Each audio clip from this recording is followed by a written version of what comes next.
Hello dear, आप सब कैसे हैं। ठंडी का मौसम है, आशा करता हूं कि ठीक ठाक होंगे और अच्छे से पढ़ाई चल रही होगी। ठीक है, आइए मैं प्रेजेंट इंडेफिनिट टेंस पढ़ा रहा हूं और प्रेजेंट इंडेफिनिट टेंस में इसके पहले वाले वीडियो में मैंने आपको वर्ब के बारे में बताया कि आपको इंडेफिनिट में कैसी कैसी वर्ब को आपको पढ़ना है। तो मैंने एक वर्ब की बात की नॉन एक्शन वर्ब, दूसरी वर्ब की बात की एक्शन वर्ब और तीसरी वर्ब मैंने बात की स्टेटिव वर्ब। ठीक है, इतना मैंने आपको बताया। तो आइए आज हम शुरू करने चल रहे हैं इस टेंस में एक्शन वर्ब को। ठीक है, आइए हम स्टार्ट करेंगे क्या present indefinite tense, present indefinite tense. और इस प्रेजेंट इंडेफिनिट टेंस में सबसे पहले हम पढ़ने चल रहे हैं एक्शन वर्ब को। एक्शन वर्ब को, ये एक्शन वर्ब क्या होती है? जो कार्य का करना या होना बतलाया, उसे हम क्या बोलते हैं? एक्शन वर्ब कहते हैं। चलिए, इतनी बात तो हो गई। अब इस एक्शन वर्ब में हमें पढ़ना किसको है? मेन वर्ब को। किसको पढ़ना है? मेन वर्ब को पढ़ना है। ठीक है, अब ये चलिए थोड़ा सा हम मेन वर्ब को समझ लेते हैं, उसके बाद में फिर हम आते हैं सेंटेंस के ट्रांसलेशन पर। ये मेन वर्ब को हम शार्ट में अगर आप कहना चाहें तो आप क्या कह सकते हैं? एमवी कह सकते हैं। क्या कह सकते हैं? एमवी कह सकते हैं। चलिए, इतनी बात तो हो गई। अब हम आखिर जब अनुवाद करते हैं तो अनुवाद करते समय हम मेन वर्ब को पहचाने कैसे? मेन वर्ब को कैसे पहचाने? तो चलिए जरा समझते हैं। इसको हम क्या करेंगे, इसमें दो तरह के पॉइंट आते हैं। पहला पॉइंट समझिएगा, दूसरा पॉइंट आपको समझना है। ठीक है, कैसे? पहला ये कि ऐसी वर्ब जो सब्जेक्ट के अनुसार अपना रूप बदल दे, जो सब्जेक्ट के अनुसार अपना रूप बदल दे, उसे हम क्या बोलते हैं? मेन वर्ब कहते हैं। उसे क्या बोलते हैं? मेन वर्ब कहते हैं या फिर एमवी कहते हैं। चलिए, ये बात हो गई। दूसरी बात ये कि जो टेंस के अनुसार अपना रूप बदल दे, उसे हम क्या बोलते हैं? मेन वर्ब कहते हैं। मैंने क्या लिखा? ऐसी क्रिया जो सब्जेक्ट के अनुसार अपना रूप बदल दे, उसे मेन वर्ब कहते हैं। या फिर ऐसी क्रिया जो टेंस के अनुसार अपना रूप बदल दे, उसे हम क्या बोलते हैं? मेन वर्ब कहते हैं। इतनी बात क्लियर हो गई। चलिए आइए जरा एग्जाम्पल के माध्यम से समझते हैं। क्या आखिर में मेन वर्ब यही होती है जिसका रूप बदल जाए? सब्जेक्ट बदल दें तो रूप बदल जाए, टेंस बदल दें तो उसका रूप बदल जाए। क्या मेन वर्ब को हम ऐसा ही पहचानते हैं, ऐसे ही पहचानते हैं? आइए देखते हैं। मैंने लिखा वह क्रिकेट खेलता है। वह क्रिकेट खेलता है। मैंने एक सेंटेंस लिखा। चलिए ठीक है, आप कहोगे हाँ सर सेंटेंस है। इसमें डूअर कौन है डियर? आप कहोगे कि वह है। तो पहला पॉइंट हम चेक करते हैं, क्या ऐसा ही होता है क्या? तो चलिए चेक करते हैं। मैंने यहां पर लिखा है वह क्रिकेट खेलता है। इस ताह से पता चला कि यह क्या है? किसी पुरुष के लिए प्रयोग किया गया प्रोनाउन है। ठीक है, चलिए मैं थोड़ा सा यहां पर कर देता हूं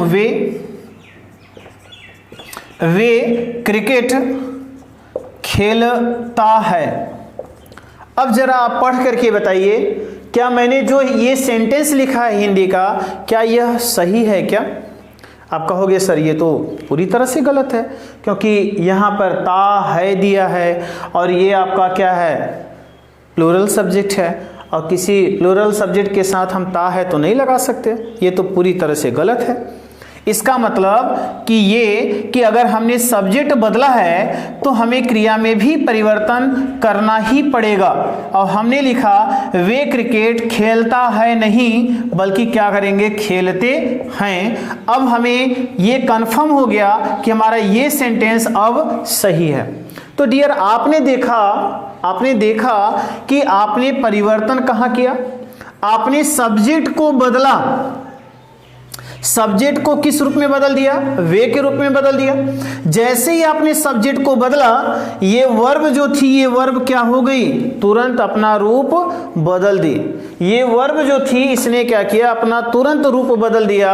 इसलिए तो मैंने कहा कि जो रूप बदल दे वही क्या होती है, एमवी होती है। जो रूप बदल दे वही क्या होती है, एमवी होती है। इतनी बात समझ में आ गई। चलो ये बात तो हो गई। आइए जरा हम देखते हैं टेंस बदल करके चेक कर लेते हैं, क्या टेंस बदलने से भी रूप बदलता है क्या। हमने लिखा, देखिए जरा, मैंने लिखा कि मैं घर जाता हूं, मैं घर जाता हूं, ठीक है। अब देखो ताहू दिया है, इसका मतलब प्रेजेंट इंडेफिनिट है। अब हम इसे टेंस बदलना चाहते हैं तो किस में बदल दें, पास्ट में कर दें या फिर फ्यूचर में कर दें। तो चलिए जरा फ्यूचर में ही करके देख लेते हैं। हमने क्या किया, मैं घर जाऊंगा। अब मुझे बताएं कि यहाँ पर किसका रूप बदला, क्या मैं बदला, घर बदला, क्या आप कहोगे नहीं बदला। तो इसका मतलब यहाँ पर हमने क्या लिखा है, ताहू लिखा है। तो ये जो ताहू दिया है, क्या ये ताहू यहाँ पर ऐसा दिया है क्या, नहीं दिया है। हमने क्या पाया, जाऊंगा, अर्थात ये जो वर्ब थी इसने अपना पूरा रूप ही बदल दिया। इसीलिए इसको क्या कहते हैं भैया, एमवी कहते हैं। क्या कहते हैं इसे, एमवी कहते हैं, ठीक है। अब मुझे आशा है कि आप आसानी से एमवी को पहचान सकते हो कि क्योंकि जो एमवी होती है यह हमेशा सब्जेक्ट के कंट्रोल में होती है और साथ ही साथ किसके कंट्रोल में होती है, टेंस के कंट्रोल में। जैसा सब्जेक्ट चाहेगा वैसा उसका रूप होगा, जैसा टेंस होगा वैसा ही एमवी का रूप बन जाता है, ठीक है। चलिए आप इसे नोट कर लें और इसके बाद में फिर हम चलते हैं आगे।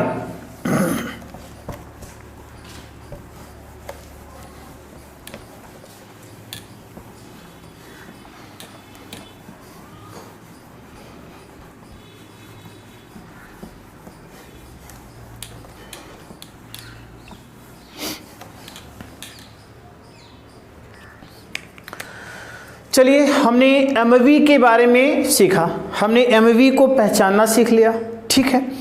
आइए अब हम चलते हैं सबसे पहला नंबर पॉजिटिव सेंटेंस पर। प्रेजेंट इंडेफिनिट में हम सबसे पहले पढ़ेंगे क्या, पॉजिटिव सेंटेंस पढ़ेंगे, क्योंकि हर टेंस में आपको 3 सेंटेंस को पढ़ना है। पॉजिटिव पढ़ना है, नेगेटिव पढ़ना है और इंटेरोगेटिव पढ़ना है। तो जो 3 सेंटेंस होंगे उनके कुछ पार्ट से भी हैं, उनको भी हमें पढ़ना है। तो चलिए सबसे पहले हम स्टार्ट करते हैं किससे, पॉजिटिव सेंटेंस से हम अपनी शुरुआत करेंगे, ठीक है। तो पॉजिटिव सेंटेंस में जो कॉन्सेप्ट है वो कॉन्सेप्ट क्या है जरा समझिएगा। पॉजिटिव सेंटेंस में जो कॉन्सेप्ट है, या हम इसे क्या बोल सकते हैं, जो बीएस है, बेसिक स्ट्रक्चर है, वो क्या है, वो है एमवी फर्स्ट फॉर्म, जिसे हम फर्स्ट फॉर्म ऑफ एमवी कर सकते हैं। एमवी फर्स्ट फॉर्म प्रयोग करेंगे, या फिर हम क्या लगाएंगे, MV first form plus S या ईएस। यही हमें इतना कंप्लीट रखना है, ठीक है। हमें एमवी फर्स्ट फॉर्म पॉजिटिव में लगाना है और साथ ही साथ अगर एमवी फर्स्ट फॉर्म नहीं लगाएंगे तो हमें MV first form plus S या ईएस लगाना पड़ेगा, ठीक। चलिए ये हमारा मेन बीएस आपका यही है। बीएस का मतलब बेसिक स्ट्रक्चर, ठीक है, साधारण सा फार्मूला है। कॉन्सेप्ट हमारा कहता है कि हमें एमवी फर्स्ट फॉर्म या एमवी फर्स्ट फॉर्म में क्या लगाना है, यस या ईएस लगाना है, ठीक। अब इतनी बात तो क्लियर हो गई। अब एक प्रश्न और दिमाग में आता है कि हम एमवी फर्स्ट फॉर्म कब लगाएंगे और साथ ही साथ एमवी फर्स्ट फॉर्म में यस या ईएस हम कब लगाएंगे, ठीक है, तो आइए जरा हम इनको भी देख लेते हैं। तो डियर जो MV फर्स्ट फॉर्म होगा, MV फर्स्ट फॉर्म होगा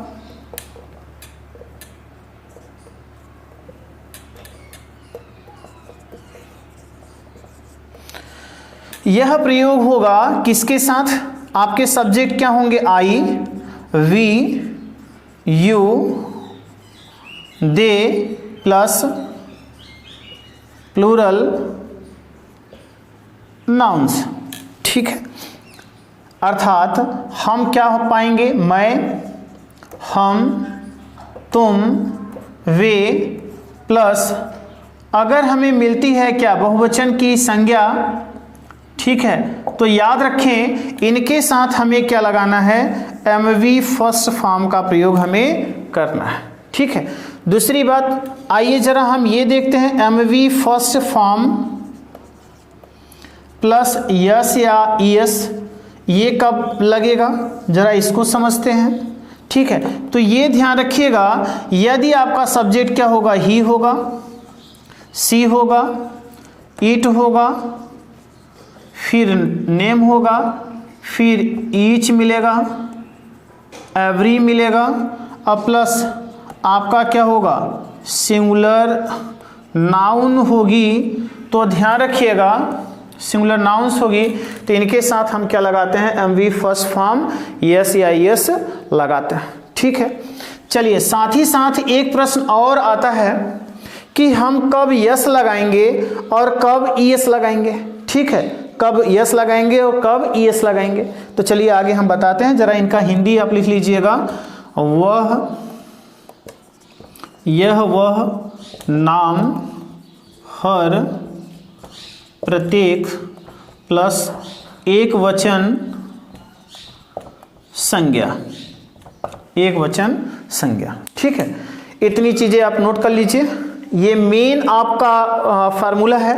आप इतनी चीजें कंफर्म रखिएगा। मैं गारंटी के साथ कहता हूं कि आपको अनुवाद में कहीं पर कोई प्रॉब्लम नहीं होगी। ठीक है, आप इतना लिख लिए। चलिए इतना हो गया।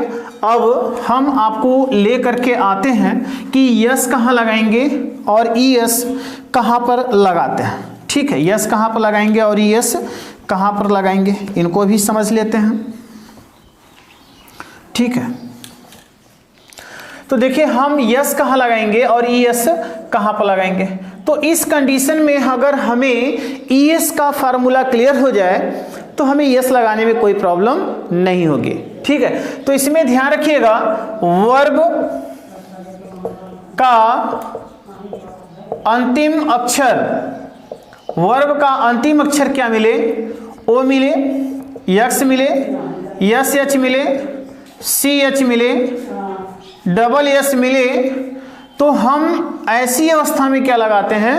ईएस लगाते हैं। ठीक है, यदि वर्ब के अंत में ये सभी मिले तो हम वहां पर क्या लगाते हैं? ईएस लगाते हैं। जैसे क्या सेंटेंस होगा, कैसे ट्रांसलेशंस करेंगे, इनको समझते हैं। जैसे मैंने लिखा टीच, टीच लिखा है। आप बताएं इस वर्ब के अंत में क्या मिल रहा है? CH मिल रहा है। अब मैं आपसे कहूं कि यदि इसके पहले मैं सब्जेक्ट सिंगुलर लगा दूं, ही लगा दूं, अर्थात मैं इस तरह से कर दूं, ही टीच कर दूं और आपसे पूछूं कि बताओ इसमें यस लगाओगे या ईएस, तो आपको दो चीजों पर ध्यान देना पड़ेगा। एक तो आपने यहां पर क्या देखा? सब्जेक्ट। अगर आपका सब्जेक्ट सिंगुलर है, ठीक है, और वर्ब के अंत में क्या दिया है? CH दिया है, तो 100% आपको क्या लगाना पड़ेगा? ES लगाना पड़ेगा। क्या लगाना पड़ेगा? ES लगाना पड़ेगा। लेकिन अगर मैं इसी को इस तरह से कह दूं आई और फिर हमने यहां पर लिखा टीच, अब आपसे पूछूं कि बताओ क्या इसमें यस या एस लगाना है या नहीं लगाना है, तो आप कहोगे सर यहाँ पर सब्जेक्ट जो दिया है ये तो प्लूरल हो गया। अगर ये प्लूरल हो गया तो क्या हम इसमें ईएस लगा सकते हैं क्या? तो आप कहोगे नहीं लगा सकते। हाँ भाई बिल्कुल नहीं लगाएंगे, क्योंकि यहाँ पे हमारा सब्जेक्ट क्या है? प्लूरल है। भले ही यहाँ पर CH दिया है, लेकिन हमारा सब्जेक्ट ही बताएगा कि यहाँ पे आपको यस या यस लगाना है या नहीं लगाना है। तो हमारा सब्जेक्ट प्लूरल है, इसलिए हमें यहाँ पर यस या यस नहीं लगाना है। इतनी बातें क्लियर हो गई। तो ध्यान रखिए, जब सब्जेक्ट सिंगुलर होगा तो हमें यहाँ पे यस या यस लगाना है, हमारा सब्जेक्ट प्लूरल होगा तो हमें यहाँ पर यस या यस नहीं लगाना है। ठीक है, इतनी बातें क्लियर हो गई। चलिए, तो अब हमें सब्जेक्ट पता चल गया कि हमें किन सब्जेक्ट्स के साथ वर्ब फर्स्ट फॉर्म का ही प्रयोग करना है और किन सब्जेक्ट्स के साथ हमें एमवी फर्स्ट में यस या ईएस लगाना है। इतनी बातें हमें पूरी तरह से क्लियर हो गई। ठीक है, इतनी बातें क्लियर हो गई। तो चलिए, अब हम क्या करते हैं, आते हैं ट्रांसलेशंस पर, और कैसे ट्रांसलेशन करेंगे उनको समझते हैं। ठीक है,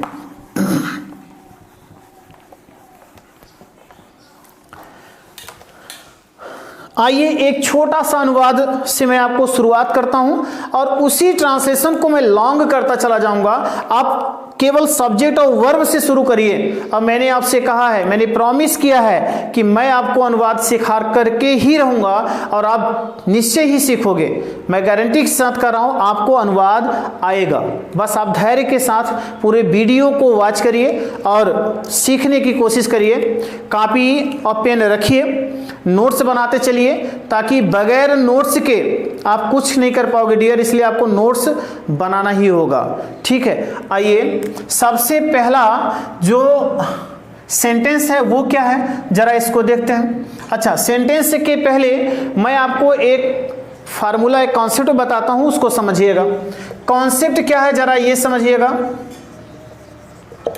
कॉन्सेप्ट में सबसे पहले आपको क्या लिखना पड़ेगा, सब्जेक्ट, फिर आपको क्या करना पड़ेगा, एमवी फर्स्ट फॉर्म, या फिर अगर आपने एमवी फर्स्ट फॉर्म नहीं लिखा तो आपको MV first form plus S या ईएस लगाना होगा, प्लस आपको लिखना पड़ेगा ऑब्जेक्ट होगा, फिर आपका क्या आ जाएगा, अदर वर्ड्स आ जाएंगे।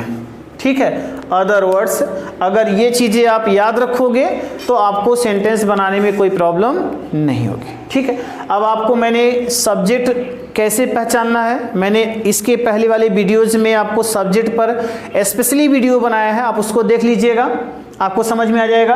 एमवी कैसे पहचानना है ये अभी मैंने इस वाले क्लास में बता दिया। यस या यस कैसे लगाना है ये भी बता दिया। ऑब्जेक्ट कैसे पहचानते हैं, उसका कॉन्सेप्ट क्या है, इसके पहले वाले वीडियो में आप जरूर देखिएगा। अदर वर्ड में कोई प्रॉब्लम नहीं होगा। आइए अब हम आते हैं अनुवाद पर। मैंने लिखा वह जाता है, मैंने लिखा वह जाता है, ऐसा सेंटेंस मैंने लिखा। अब मैं इसका कहूँ कि आप ट्रांसलेशन कर लो, तो मेरे ख्याल से आप सब इतना तो जानते ही हो और इतने दिन से आप पढ़ते आ रहे हो, तो आपको अच्छे से पता होगा कि इसका अनुवाद क्या होगा। अब फटाक से बता दोगे कि सर इसका अनुवाद क्या हो जाएगा, ही गोज हो जाएगा। चलिए मानते हैं ही गोज हो गया, लेकिन हम इसमें कुछ चीज़ें समझते हैं कि आखिर ही गोज क्यों हुआ। तो सबसे पहला काम, जब भी आप ट्रांसलेशन करें किसी सेंटेंस का, तो दो तीन चीज़ें फट से दिमाग में आ जानी चाहिए। एक तो ये कि आखिर ये टेंस कौन सा है, पहली बात। दूसरी बात, ये सेंटेंस कौन सा है, ये भी क्लियर होना चाहिए। अगर आपको टेंस क्लियर हो गया, सेंटेंस क्लियर हो गया, और फिर आगे आपको तुरंत सब्जेक्ट पता चल जाएगा, वर्ब पता चल जाएगी, तो आप आसानी से बना सकते हो। ठीक है, हमने देखा ता है दिया है, इसका मतलब प्रेजेंट इंडेफिनिट हो गया। वाक्य में कहीं पर नहीं शब्द नहीं दिया है, इसका मतलब नेगेटिव नहीं है। अगर वाक्य के अंत में क्वेश्चन मार्क रहा होता, इंटेरोगेशन मार्क रहा होता, तो हम उसे इंटेरोगेटिव मान लेते, ऐसा भी नहीं है। अगर ये चीज़ें नहीं है भैया, तो आखिर वो क्या होगा, तो वह आपका पॉजिटिव सेंटेंस होगा। क्या होगा, पॉजिटिव सेंटेंस। ठीक है, अब हम इसका अनुवाद करेंगे, और जब इसका अनुवाद करेंगे तो हमने क्या किया, सबसे पहले वह की मीनिंग क्या किया, ही। जाना का अंग्रेजी क्या लिखा, गो, और इसमें देखिए सब्जेक्ट हमारा सिंगुलर है, एक वचन है, और क्रिया के अंत में क्या लगा है, वो लगा है, इसलिए हमने क्या लगा दिया, ईएस। तो ये हो गया ही गोज। क्या हो गया, ही गोज। समझ में आया। चलो एक और लिखता हूं, मैंने लिखा मैं पढ़ाता हूँ, मैं पढ़ाता हूँ, इसका बनाते हैं। तो यहाँ पर देखिए सबसे पहले मैं का अंग्रेजी क्या करोगे आप, आई। देखिए पढ़ाना ये यमवी है क्योंकि देखिए ताहू दिया है, ठीक है। तो पढ़ाना का अंग्रेजी हमने क्या लिखा, टीच लिखा। अब जरा बताइए क्या हम इसमें यस या एस लगा दें, यस या एस लगा दें तो आप कहोगे कि सर ये तो प्लूरल है, और जब ये प्लूरल है तो हम इसमें यस या एस नहीं लगाएंगे, इसलिए हमने क्या कर दिया, फुल स्टॉप कर दिया, ठीक है। तो डियर ये रहा बेसिक, इस तरह से बेसिक अनुवाद हम छोटे से सेंटेंस को इस तरह से करते हैं। अब जैसे मैं कहूँ मैं दौड़ता हूँ, आई रन हो जाएगा, तुम खाते हो, यू ईट हो जाएगा, तुम सोते हो, यू स्लीप हो जाएगा, माँ सोती है, माँ स्लीप्स हो जाएगा, माँ चाय बनाती है। अब इस तरह से लॉन्ग सेंटेंस आप बनाते जाओगे, आप फटाफट कर सकते हो, ठीक है। चलिए इतनी बात हो गई। आइए जरा इसी सेंटेंस को हम और लॉन्ग करते हैं, कैसे होगा देखिए। अगर मैं कहूँ वह घर जाता है, मैं कहूँ वह घर जाता है, ठीक है। अब जरा बताइए कि ये तो सब्जेक्ट हुए, ये आपका क्या है, वर्ब है, और इसे कौन सी वर्ब कहेंगे, एमवी, और इसमें मैंने एक और नाउन को बढ़ा दिया। तो अब हम इसका अनुवाद कैसे करेंगे। तो डियर परेशान होने की ज़रूरत नहीं है, आपको दो चीज़ों पर विशेष ध्यान देना है, बाकी कोई दिक्कत नहीं होगी। जैसे वह दिया है तो वह की मीनिंग क्या करोगे, ही। फिर जाना का अंग्रेजी क्या करोगे, गो। अब देखो ये सब्जेक्ट सिंगुलर है तो और यहाँ पर ओ दिया है तो क्या लगा दोगे, ईएस, ही गोज। और घर की मीनिंग क्या करोगे, होम कर दोगे, ये आपका बन जाएगा ही गोज होम। क्या हो जाएगा, ही गोज होम, ठीक है। अब मैं कहूँ कि तुम सच बोलते हो, तुम सच बोलते हो, ऐसा अनुवाद मिला। अब इसका अनुवाद करते हैं। तो यहाँ पर देखिए सबसे पहले सब्जेक्ट क्या दिया है, तुम दिया है, तो तुम की मीनिंग क्या हो जाएगा, यू हो गया। बोलना दिया है, ये प्रेजेंट इंडेफिनिट टेंस बता रहा है। तो बोलना का अंग्रेजी टेल भी होता है और स्पीक भी होता है, लेकिन डियर याद रखिएगा कि जब यहाँ पर ट्रूथ दिया हो, सच दिया हो, सत्य बोलने की बात हो तो इसकी अंग्रेजी स्पीक लगाते हैं, और जब झूठ बोलने की बात हो तो इसकी अंग्रेजी क्या लगाते हैं, टेल लगाते हैं। तो हम यहाँ पर क्या लगा दें, स्पीक लगा दें। हमने लिखा स्पीक और सच की मीनिंग क्या कर दिया, ट्रुथ कर दिया। You speak truth, you speak truth. तो इस तरह से आप इसे बना सकते हैं, ठीक है। चलिए अब कुछ और आगे एग्जाम्पल हम लॉन्ग की तरफ चलते हैं, अब कुछ डिफरेंट करते हैं, ठीक है। चलिए देखते हैं।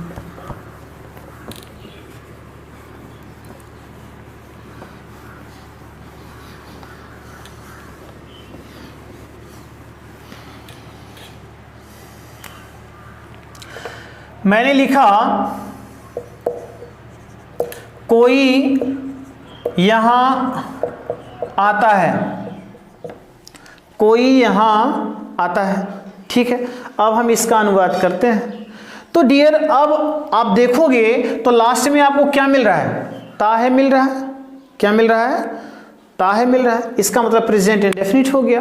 तो अब हम ये चेक करते हैं कि आखिर इस वाक्य में हमारा सब्जेक्ट क्या है, हमारा सब्जेक्ट क्या है। तो सब्जेक्ट हमें यहाँ पे क्या मिल रहा है, कोई मिल रहा है। सब्जेक्ट क्या मिल रहा है, कोई मिल रहा है। तो ये आपका क्या है, इनडेफिनिट प्रोनाउन है।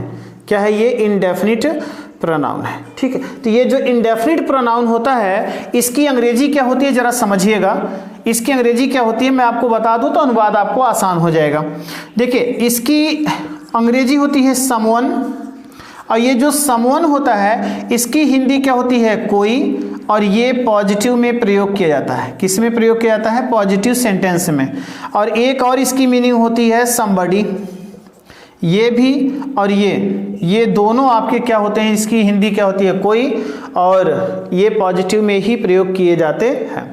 फिर आप पाओगे तो नन, नो वन, और फिर हमने लिखा नोबडी, इनकी हिंदी होती है कोई नहीं। और ये हमेशा किस में आते हैं, निगेटिव सेंटेंस में। किस में आते हैं, नेगेटिव सेंटेंस में आते हैं, ठीक है। एक और शब्द आते हैं, आप देखिएगा जरा, यहां पर मैं लिखता हूं एनी वन और एनी बडी ठीक है, इनका भी अर्थ होता है कोई, और ये आपका इंटेरोगेटिव सेंटेंस में आते हैं। क्या आते हैं? इंटेरोगेटिव सेंटेंस में ये प्रयोग किए जाते हैं। ठीक है, आप इनको नोट कर लीजिए ताकि अनुवाद में आपको अगर ये कहीं सब्जेक्ट या ऑब्जेक्ट के रूप में मिलते हैं तो आपको कहीं प्रॉब्लम ना हो। ठीक है, आप इनको लिख लो। इसके बाद में एक और हम बताते हैं थिंग्स के लिए, उसके बाद अनुवाद कराता है। चलिए, आपने इन्हें नोट कर लिया और आइए जरा थिंग्स के बारे में समझते हैं, उसके बाद में फिर सेंटेंस बनाते हैं। हमने यहाँ पे मान लीजिए अगर आपको कहीं पर मिल जाए कुछ, तो कुछ की मीनिंग लिखेंगे आप क्या? सबसे पहले लिखेंगे समथिंग, ये पॉजिटिव में आएगा। किस में आएगा? पॉजिटिव में। फिर अगर आपको मिले कुछ नहीं, तो इसकी अंग्रेजी हम लिखते हैं क्या? नथिंग, और ये आपका होता क्या है? नेगेटिव में। हो सकता है कि इसी को अगर हम चाहें तो नॉट एनीथिंग भी कर सकते हैं, नॉट एनीथिंग कर सकते हैं, यह भी इसी में आएगा। ठीक है, इस तरह से। और फिर अगर मान लीजिए आपको मिले कुछ, तो ध्यान रखिएगा हम इसको लिख सकते हैं क्या? Anything, anything. और ये प्रयोग किस में होगा? इंटेरोगेटिव सेंटेंस में। किस में प्रयोग होगा? इंटेरोगेटिव सेंटेंस में। ठीक है, आप इसे भी नोट कर लीजिए और फिर चलते हैं आगे। ठीक है, चलिए आपने इन्हें नोट कर लिया। आइए सेंटेंस मैंने लिखा है क्या, इसको समझते हैं। सेंटेंस हमने क्या लिखा है, इसको समझते हैं। मैंने लिखा कोई यहाँ आता है। अब देखो ये वाक्य क्या है? पॉजिटिव सेंटेंस है। अगर ये पॉजिटिव सेंटेंस है तो हम इसका ट्रांसलेशन कैसे करेंगे? हम इसका ट्रांसलेशन कैसे करेंगे? आइए जरा ये समझते हैं। तो कोई की अंग्रेजी हम सबसे पहले क्या करेंगे? समवन लगाएंगे। समवन किया, ठीक है। फिर आना का अंग्रेजी क्या करोगे? यहाँ पर लिखा कम, और देखिएगा ये सिमिलर होते हैं इसलिए इनमें क्या लगा दोगे? यस कर दोगे, तो हो जाएगा समवन कम्स। ठीक है, फिर यहाँ की मीनिंग क्या करोगे? हेयर करोगे, समवन कम्स हेयर।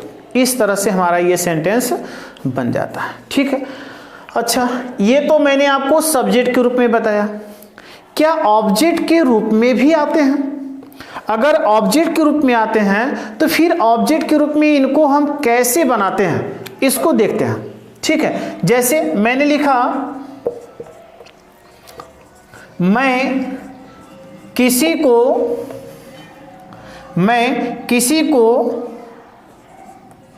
अपने यहां बुलाता हूं। मैं किसी को अपने यहां बुलाता हूं। ठीक है, आइए जरा देखते हैं। यहां पर देखिए ये आपका क्या हो गया? सब्जेक्ट हो गया।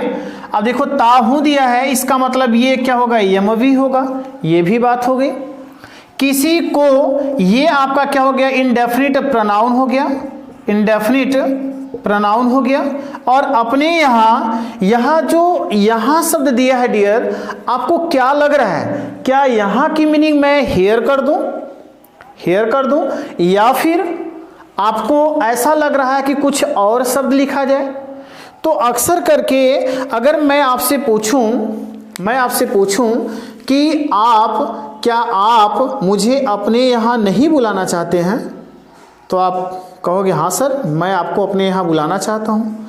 तो यहाँ का सेंस क्या आ रहा है? यहाँ का सेंस घर आ रहा है। यहाँ का सेंस क्या आ रहा है? घर आ रहा है। इसका मतलब आप घर पे बुलाना चाहते हैं। तो यहाँ पर ये जो यहाँ शब्द दिया है ना, इसका मतलब क्या हो जाएगा? होम हो जाएगा। क्या हो जाएगा? होम हो जाएगा। ठीक है, आइए जरा बनाते हैं। तो सबसे पहले क्या करेंगे? आप आई करेंगे, हो गया। बुलाना का अंग्रेजी आप क्या करोगे? कॉल करोगे।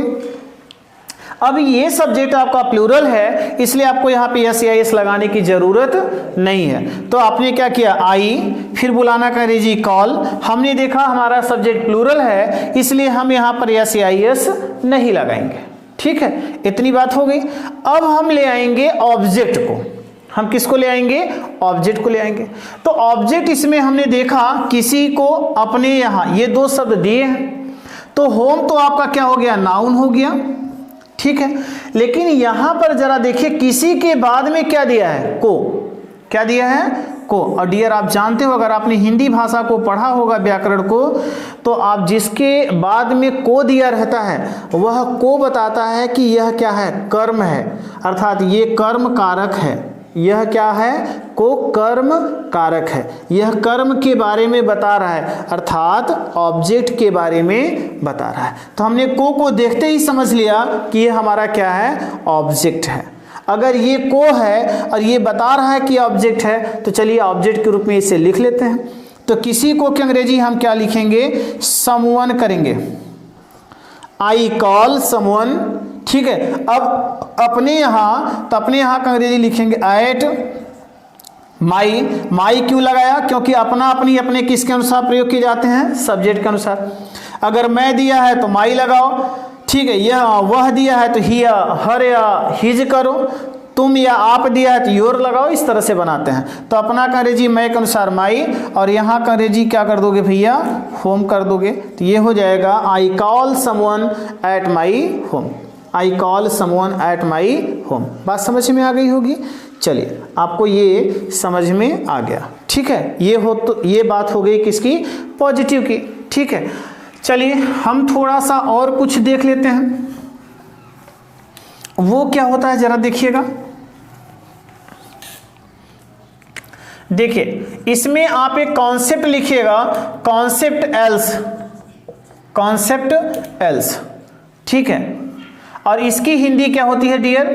और भी। इसकी हिंदी क्या होती है? और भी। कैसे? जरा देखिएगा। मैं कुछ और भी लाता हूं, मैं कुछ और भी लाता हूं, ठीक है। अब कैसे बनाएंगे जरा ये समझते हैं। तो देखिए अगर मैं इसको हटा दूं, तो मैंने लिखा मैं कुछ लाता हूं, मैं कुछ लाता हूं। कैसे अनुवाद करोगे? सबसे पहले मैं का अंग्रेजी क्या करोगे? आई, ठीक है। फिर आप क्या करोगे? लाना का अंग्रेजी क्या लाओगे? ब्रिंग लाओगे, आई ब्रिंग। अब ये सब्जेक्ट आपका प्लूरल है, इसलिए यस या यस नहीं लगाओगे, और ये पॉजिटिव सेंटेंस है, इसलिए कुछ की अंग्रेजी क्या लगा दोगे? समथिंग कर दोगे। क्या कर दोगे? समथिंग। आई ब्रिंग समथिंग, ठीक है। लेकिन जरा सोचिए कि अगर मैं यहां पर लगा दूं और भी, तब क्या बनेगा भैया? तब आपको बनाना पड़ेगा आई ब्रिंग, और कुछ की अंग्रेजी क्या करोगे? समथिंग, और भी की अंग्रेजी क्या जोड़ दोगे? Else. I bring something else, इस तरह से बन जाएगा, ठीक है। जैसे एक वाक्य और बताता हूं, वह किसी और को पढ़ाता है, वह किसी और को पढ़ाता है, ठीक है। कैसे करेंगे जरा देखिए। सबसे पहले क्या करेंगे? ही। पढ़ाना का अंग्रेजी क्या करोगे? टीच। अब बताओ सब्जेक्ट आपका सिंगुलर है, अगर ये सिंगुलर है तो क्या करें? यस या यस लगा दें? आप कहोगे हाँ लगा दीजिए। तो अब आप बताओ कि हम यस लगाएं या यस लगाएं, तो आप सीधे वर्ब के पास आओगे, अंत में देखोगे CH मिल रहा है, तो ये बता रहा है यस, चलो यस लगा दिया, ही टीचेस। अब देखो यहाँ पे क्या दिया है? को दिया है। अब ये को बता रहा है, ये को बता रहा है कि हमें किसी और को, ये जो शब्द है ये क्या है? आपका ऑब्जेक्ट है। ये को बता दिया कि ये क्या है? ऑब्जेक्ट है। तो किसी और का अंग्रेजी क्या करेंगे भैया? यहाँ पर लिखेंगे समवन, समवन एल्स हो जाएगा, ठीक है। ही टीचेज समवन एल्स, ही टीचेज समवन एल्स, ठीक है। इतनी बात समझ में आ गई। चलिए समझ में आ गई, आगे चलते हैं थोड़ा सा।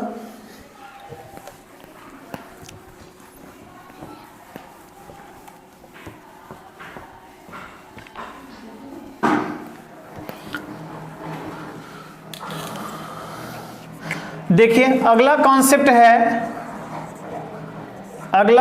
है आर अदर, आर अदर, ठीक है। जैसे यहां पर इसका अर्थ क्या हो जाएगा? न। कैसे? जैसे मैं लिखूं कोई ना कोई, इसका क्या हो जाएगा?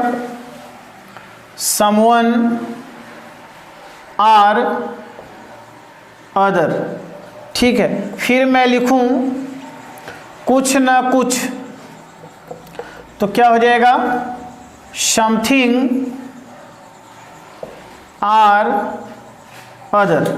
ठीक है, चलिए इन पर सेंटेंस देख लेते हैं। जैसे मैं ये कहूं, अगर यहां पर एक और ध्यान रखिएगा, किसी न किसी को। ठीक है, किसी न किसी को, कैसे देखिएगा? अगर मैं कहूं माँ किसी न किसी को, माँ किसी न किसी को इस कार्य के लिए बुलाती हैं। माँ किसी न किसी को इस कार्य के लिए बुलाती हैं। ठीक है, अब इतने बड़े सेंटेंस का अनुवाद हम करने चल रहे हैं। तो सबसे पहले हम ये देख लेते हैं कि क्या इन शब्दों में से कोई इसमें आया है या नहीं आया है। तो हमने क्या पाया? किसी न किसी, और क्या पाया? को। तो ये को बता दिया कि भैया ये आपका क्या है? ऑब्जेक्ट है। क्या है? ये आपका ऑब्जेक्ट है। ठीक है, चलिए बनाते हैं। तो सबसे पहले हम सब्जेक्ट क्या लिखेंगे? मदर। बुलाना का अंग्रेजी क्या करोगे? कॉल। ये सिंगुलर है इसलिए क्या लगाओगे? यस। ऑब्जेक्ट को ले लो, तो किसी न किसी का अंग्रेजी क्या हो जाएगा? Someone or other. फिर के लिए का अंग्रेजी क्या करोगे? फॉर। और इस कार्य की मीनिंग क्या करोगे? दिस वर्क करोगे। ये आपका बन जाएगा, mother calls someone or other for this work. ठीक है, चलिए एक और एग्जाम्पल देखता हूं, और उस एग्जाम्पल को आप देखिए कैसे करते हैं। ठीक है, एक दूसरे एग्जाम्पल पर आते हैं और उसमें आएगा कुछ ना कुछ। कैसे बनेगा उसको देख लीजिए। जैसे यह अध्यापक अंग्रेजी के बारे में कुछ न कुछ बताता है। यह अध्यापक अंग्रेजी के बारे में कुछ न कुछ बताता है। ठीक है, कैसे करेंगे आइए देखते हैं। सबसे पहले हमने यहां पर देखा यह हमारा सब्जेक्ट है, और सब्जेक्ट के पहले एक आपका डिटरमाइनर दिया हुआ है, यह दिया हुआ है। तो याद रखें, जब किसी नाउन के पहले डिटरमाइनर हो तो हम उस नाउन को, डिटरमाइनर को एक साथ रखते हैं। ठीक है, इसका मतलब यह और अध्यापक दोनों को हम क्या करेंगे? साथ में लिखेंगे। तो ये हो जाएगा दिस टीचर। ठीक है, आ जाइए यहाँ पे वर्ब के पास। तो बताना का अंग्रेजी क्या करेंगे? टेल। अब ये एक वचन है इसलिए क्या लगा दोगे? यस लगा दोगे। तो हो जाएगा दिस टीचर टेल्स। ऑब्जेक्ट के बारे में आते हैं, तो कुछ न कुछ दिया है। देखिए कुछ न कुछ मिला, यहाँ पे न मिला, तो इसका मतलब हम क्या करें? लिखेंगे समथिंग आर अदर। अब आगे बढ़ोगे तो क्या मिला? के बारे में, या के बारे में मिले या के विषय में मिले, तो ध्यान रखिएगा हम वहां पर लगाते हैं अबाउट, और अंग्रेजी का लिखेंगे क्या? इंग्लिश कर देंगे। तो ये हमारा बन जाएगा this teacher tells something or other about English. ठीक है, तो ये हो गई भाई पॉजिटिव सेंटेंस में। और अभी ढेर सारे एग्जाम्पल्स हैं, ढेर सारे कॉन्सेप्ट्स हैं जो कि आपको बताना है। यह वीडियो लॉन्ग हो रहा है, इसलिए आपसे मिलते हैं नेक्स्ट वीडियो में। And thanks for watching.